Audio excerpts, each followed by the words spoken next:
ఇది మాత్రమే అప్పు అంటూ మన కేంద్ర ప్రభుత్వం స్పష్టంగా పార్లమెంట్లో చెప్పింది. అయినా సిగ్గు లేదు. కేంద్ర ప్రభుత్వం పార్లమెంట్లో చెప్పిన సిగ్గు ఎంత మాత్రం లేదు కాంగ్రెస్ వాళ్ళకి. ఒకడు 6 లక్షలు అంటాడు, ఇంకొకడు 7 లక్షలు అంటాడు, ఇంకోటి 8 లక్షలు. ఎవడికి నోటికి ఎంత వస్తే అంత, ఏడికి ఎంత ఎంత వస్తే ఎంత తోస్తే ఎక్కడ ఉంటే అక్కడ నోటికి ఎంత వస్తే అంత మాట్లాడుతూ ఉన్నారు. ఆధారం ఏంది, ప్రామాణికమైంది, పత్రం ఏంటంటే ఎవరి దగ్గర ఏం లేదు. నోటికి ఎంత వస్తే అంత మాట్లాడాలా, అదరగొట్టాలా, ఉపన్యాసాలు ఇవ్వాలా, మీడియాను మేనేజ్మెంట్ చేసుకోవాలా, ప్రజల్ని మోసం చేయాలా, మళ్ళీ ఇటగే వ్యవహారం నడిపిస్తూ ఉండాలి. ఏం చేస్తున్నారు సక్సెస్ఫుల్గా వాళ్ళు? వాళ్ళ మీదికి రాకూడదు దృష్టి. అందుకే ఏం చేస్తున్నారు, 6 గ్యారంటీలు ఎవరు అడగొద్దు, సింగరేణిలో ఇచ్చిన హామీలు మీరు అడగొద్దు. ఏం చేయాలి మరి?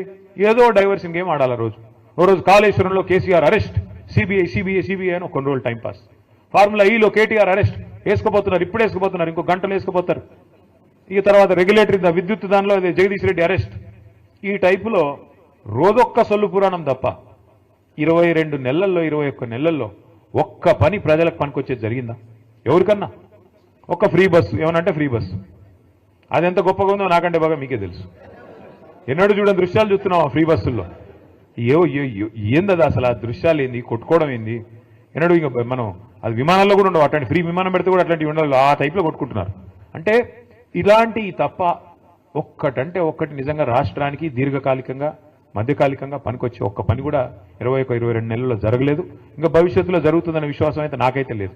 ఎందుకంటే తెల్లారు లేస్తే వీళ్ళకి డబ్బులే యావ తప్ప, ఢిల్లీకి మూటలు పంపి ఎట్లా కాపాడుకోవాలనే యావ తప్ప, ఎట్లా కేసీఆర్ గారిని మన పార్టీని బదనాం చేయాలా, ఎట్లా ఇబ్బంది పెట్టాలన్న ఆలోచన తప్ప ఒక్కటంటే ఒక్కటి పని చేసి ప్రజలకు ఇచ్చిన హామీ నెరవేర్చాలన్న సోయి మాత్రం లేదు, ఇంకా రాదు కూడా నాకు తెలిసైతే. నేను మిమ్మల్ని అందరినీ దయచేసి ప్రార్థించేది ఒకటే, మరి చాలా దూరం నుంచి 300-350 కిలోమీటర్ల దూరం నుంచి కూడా మీరందరూ వచ్చినారు, దానికి ధన్యవాదాలు. కానీ మిమ్మల్ని ప్రార్థిస్తా ఉన్నా, మొదటి నుండి ఖమ్మం జిల్లాలో ఏంటో కానీ మనకు తెలియదు. 3 ఎలక్షన్లు కొట్లాడినాం మనం తెలంగాణ వచ్చినాక, 14లో, 18లో, 23లో. ప్రతిసారి మనకు ఒకటే సీట్ వస్తుంది. ఆ 1 అనే సంఖ్య దాటట్లేదు మనం ఎందుకో కానీ. అప్పుడు ఫస్ట్ టైం గెలిచినప్పుడు అప్పుడు ఏం గెలిచింది? కొత్తగూడెం మొదటిసారి, కొత్తగూడెం ఫస్ట్ టైం, తర్వాత ఖమ్మం, మళ్ళీ తర్వాత భద్రాచలం. ఈ 3 ఇంకా కొత్తగూడెం, ఖమ్మం, భద్రాచలం. నా రిక్వెస్ట్ మీ అందరితో, అంటే అటు కాదు, కాదు ఒకటే సరిపోదు మరి. ఈసారి మనుగురు ఇస్తాం అంటున్నాడు ఆయన. ఒక మనుగురు సరిపోదు స్వామి, 10 సీట్లు ఉన్నాయి ఉమ్మడి ఖమ్మం జిల్లాలో. ఇంకా చెప్తాను ఇంకా డీలిమిటేషన్ అయితే కొన్ని పెరుగుతాయి కావచ్చు. నేను మీ అందరితో ప్రార్థన, మీ అందరినీ రిక్వెస్ట్ చేసేది, మాకు కూడా ఏంటంటే 300 కిలోమీటర్ల దూరం కదా అని కొద్దిగా తక్కువ, రాకపోక తక్కువ. ఈ దగ్గర ఉండే కాడ ఎక్కువ తిరుగుతాం, దూరం కాబట్టి అప్పుడప్పుడు మా అన్న పిలిస్తే చుట్టపు చూపుగా వచ్చేది పోయేది, లేకపోతే తక్కువ. కానీ మీరంతా చైతన్యవంతమైన ప్రాంతం. నేను ఎట్లాగో 10-11 తారీఖు వస్తున్నాను, భద్రాచలం తర్వాత కొత్తగూడెం నేను వస్తున్నాను. కానీ మీ అందరితో రిక్వెస్ట్ ఏంటంటే దయచేసి సింగరేణిలో ఉండే మేధావులు, ఆలోచన పరులు, విద్యావంతులు, మీ బాధ్యత కేవలం సంఘం కాడికే కాదు, మీ బాధ్యత కేవలం మీ టీబీజీకేసుకో లేకపోతే మీ సంస్థ కాడికో కాదు.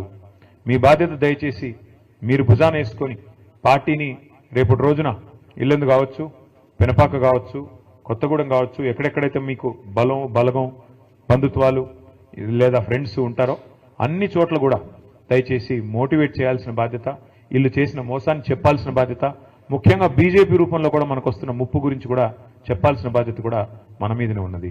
మనం తప్పకుండా ఈ రాష్ట్రాన్ని కాపాడుకోవాల్సిన బాధ్యత మన మీదే ఉంది. ఎందుకంటే ఒక కేసీఆర్ గారికి తెలంగాణ మీద ఉండే ప్రేమ, ఒక కేసీఆర్ గారికి తెలంగాణ మీద ఉండే మమకారం ఎన్నటికైనా కాంగ్రెస్ కానీ అదేవిధంగా బీజేపీ కానీ ఉంటుందా ఒకసారి మీరు ఆలోచించాలని చెప్పి నేను కోరుతా ఉన్నా. ఎందుకంటే తెలంగాణ అనేది ఆయన సావు నోట్లో తలబెట్టి తెచ్చిన రాష్ట్రం. అన్ని రాష్ట్రాలకి ముఖ్యమంత్రులు ఉంటారు, నాయకులు ఉంటారు. కానీ ఇక్కడ రాష్ట్రాన్ని తెచ్చిన వ్యక్తే ముఖ్యమంత్రిగా నిన్నటిదాకా నడిపిన రాష్ట్రం మన రాష్ట్రం, మన ప్రత్యేకత అది. నా ప్రార్థన మీతో దయచేసి ఈసారి మాత్రం గట్టిగా పట్టుబట్టాలి. అది లోకల్ బాడీ ఎలక్షన్ అయితేనేమి, పంచాయతీ ఎలక్షన్ అయినా, గల్లీ ఎలక్షన్ అయినా, లేదా ఢిల్లీ ఎలక్షన్ అయినా, ఏదైనా సరే ఈసారి మాత్రం ఎగరాల్సింది గులాబీ జెండానే. ఏదైనా సరే ఈసారి మాత్రం ఎగరాల్సింది మన కారు గుర్తే, మన నాయకుడు కేసీఆర్ గారి నాయకత్వంలో ముందుకు పోవాలి. దానికి మనం చిన్న ఇష్యూస్ ఉంటాయి, సంఘంలో ఉంటాయి, సంస్థలో ఉంటాయి, ఇంకోటి ఉంటాయి. వాటిని పక్కన పెట్టాలి. పొరపచ్చాలు లేకుండా మన నాయకుడు తిరిగి మళ్ళీ ముఖ్యమంత్రిగా తెలంగాణలో బాధ్యతలు చేపట్టాలనే లక్ష్యంతో తెలంగాణ ప్రజల కోసం, ఆయన కోసం కాదు, ఆయన ఆల్రెడీ 10 ఏళ్ళు చేశారు ముఖ్యమంత్రి, ఆయనకి ఏం కొత్త పదవి కాదు. కానీ ఈ రాష్ట్రం మళ్ళీ గాడిన పడాలి అంటే తప్పకుండా ప్రజలు గుర్తు చేసుకుంటున్నారు. ఈరోజు మీరు ఎవరినైనా చూడండి, మీరు చూస్తూ ఉంటారు కదా వీడియోలు, ఎక్కడ పోయినా గుర్తు చేసుకుంటున్నారు. ఎందుకు అంటే దానికి కూడా కారణం ఉంది. ఎప్పుడైనా పెద్దలు చెప్తారు, మన మధ్యన ఒక పెద్ద ఆయన ఉంటే ఆ వాల్యూ మనకు అర్థం కాదు, విలువ తెలవదు. ఆయన ఆ పొజిషన్లో లేనప్పుడే తెలుస్తుంది. ఎప్పుడైనా సరే చీకటిని చూస్తేనే వెలుగు విలువ తెలుస్తుంది, గాడిదని చూస్తేనే గుర్రం విలువ కూడా తెలుస్తుంది. ఇవాళ గాడిదలు ఎవరైతే ఉన్నారో, నేను చెప్పను ఏ గాడిద అంటే మళ్ళీ అదో కథ. వాళ్ళని చూసిన తర్వాత ఇవాళ కేసీఆర్ గారి విలువ ప్రస్ఫుటంగా తెలుస్తున్నది ప్రజలకి. అయ్యో ఎంత తప్పు జరిగింది, అయ్యో ఎంత తప్పు. రైతులైతే నేను చూస్తా ఉన్నా, కొంతమంది వీడియోలు చూస్తా ఉన్నాను నేను, తమ చెప్పు తీసుకొని తాము కొట్టుకుంటున్నారు. మేము తప్పు చేశాము, కాంగ్రెస్ కోటేసి మోసపోయాము, రుణమాఫీ అంటే మోసపోయాము, రైతు బంధు పెంచుతామంటే వీళ్ళు ఏది చేయరు, వీళ్ళ వల్ల కాదు, ఇంకా ఉన్నదే పొడగొడుతున్నారు వీళ్ళని చెప్పి బాధపడతా ఉన్నారు. మరి అట్లా ఉండే రైతులు కానీ, కార్మికులు కానీ, మహిళలు 1,67,00,000 మందికి మాటిచ్చినారు, మీకు నెలకు 2,500 ఇస్తామని. వీళ్ళు ఇస్తారా? తులం బంగారం అన్నారు. నేను చెప్పాను ముందే, బంగారం కాదు, వీళ్ళు ఇనుము కూడా ఇవ్వరు. ఇది ఇనుము ఏమైనా ఉంటే ఉల్టా ఎత్తుకపోయే బ్యాచ్ తప్ప ఇచ్చే బ్యాచ్ కాదు అది. అలీబాబా 45 దొంగల్లాగా వీళ్ళు మామూలు వాళ్ళు కాదు, ఇది దండుపాలెం బ్యాచ్ ఇది.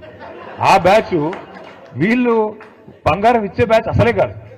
మహిళల్ని కూడా అట్లా బుట్టలు వేసుకున్నారు, వాళ్ళని కూడా మోసం చేశారు. కాబట్టి ఒక్కొక్కరిని మనం చైతన్యవంతులు చేసి ఒక్కొక్క వర్గాన్ని దగ్గర తీసుకొని జాగ్రత్తగా ఒక్కొక్కటిగా ఇంకా మనకు టైం ఉంది, మనకేం తొందర లేదు, మనకేం ఇప్పటికిప్పుడు ఉరుకులు పెట్టాల్సిన అవసరం లేదు, టైం ఉంది. కానీ నిజంగా కూడా గొప్పగా అనిపించింది ప్రభాకర్ రావు గారు చెప్తుంటే, ఒక అధికార పార్టీని వదిలిపెట్టి ఇంకా 3 ఏళ్ళు సమయం ఉండగా లేదు ఆ పార్టీ మాకు వద్దు, మాకు మా మాతృ సంస్థ బీఆర్ఎస్ అంటేనే మమకారం, కేసీఆర్ గారు అంటేనే మమకారం అంటూ 350 కిలోమీటర్ల దూరం మరి దాదాపు ఉదయం 3 గంటలకు లేచి బయలుదేరి వచ్చిన మీ అందరికీ కూడా శిరస్సు వంచి హృదయపూర్వకంగా సుస్వాగతం తెలియజేస్తూ, ముందుగా అందరం కూడా కండువాలు కప్పుకుందాం. కానీ కొద్దిగా ఒక పద్ధతిలో ఒకవైపు నుంచి ఒకవైపు పోయేటట్టు కండువాలు కప్పుకుందాం. ఒక్క నిమిషం మాట్లాడదాం చేద్దాం. ముందైతే మనం ఫోటోలు దిగి ఆ తర్వాత మీరు అన్నదాన్ని చేసుకుందాం. పేరున మళ్ళీ ఒకసారి మీ అందరికి నమస్కారం. జై తెలంగాణ, జై కేసీఆర్. ఒక పని చేద్దాం, ఒకవైపు నుంచి ఇటువైపు నుంచి రండి, ఇటువైపు నుంచి వెళ్దాం.